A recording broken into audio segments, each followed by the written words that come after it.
பிரதோஷ வேளை பொன்னந்தி மாலை மன்னவன் பவனி வருகிறான். பொன்னார் மேனியன் அம்பிகையுடனே ஆனந்த பவனி வருகிறான்.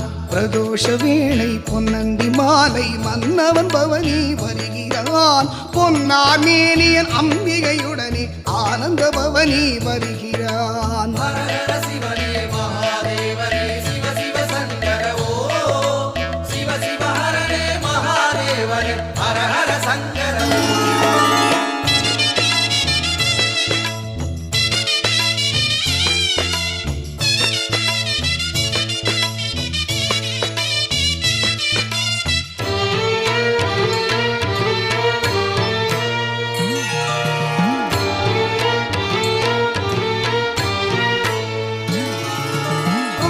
சமக்கம் அந்தண